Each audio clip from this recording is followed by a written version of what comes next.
Also an important topic. Experts say depression and anxiety have become more prevalent over the last couple of years. Back in March, the World Health Organization reporting a 25% increase in anxiety over the first year of the pandemic.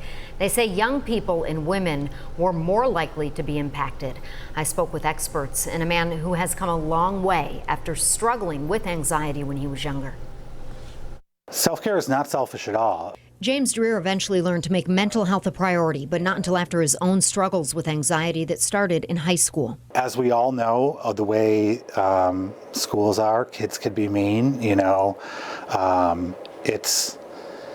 we live in a very toxic world. I think I took a lot of that in, and it wasn't until my mid-20s that I realized that this was really negatively affecting, my work life and my social life. I started to isolate myself. James finally reached out for help and learned how to take better care of himself. I started making sleep a priority. I started doing more. I started becoming more active. And perhaps the most challenging, he says he started examining the people in his life who were supportive and those who weren't.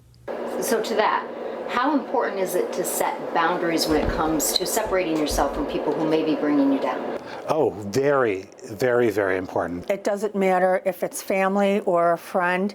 If someone is unhealthy or toxic in your life, you need to remove yourself from that situation. Let's review the notes. Joanne Krieger is a therapist at the Western New York Counseling and Stress Management Center in Williamsville. She says it's more important than ever to screen for anxiety. Especially since COVID, with people being isolated, people being on top of each other in the same home all the time, we have seen a real uptake in relationship issues. Dr. Keith Klosterman says many people who need help don't get it, but screening for anxiety at the doctor's office could change that. We have seen that anxiety rates have dramatically risen over the last several years.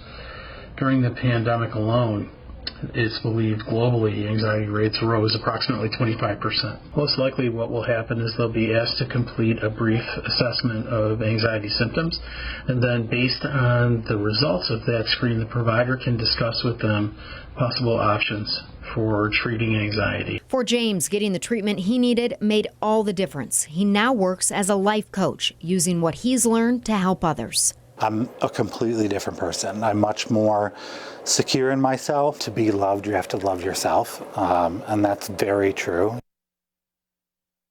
Well, this is the first time the U.S. Preventative Services Task Force has recommended anxiety screening in primary care for adults without symptoms. Now, you heard James. Yeah. He was hesitant to ask for help. He eventually did, and his story turned out great, and he hopes that people watching see that story and know that there is help available if they're struggling. Yeah, such a good example, right? That it is available. All right. Thank you, Leah.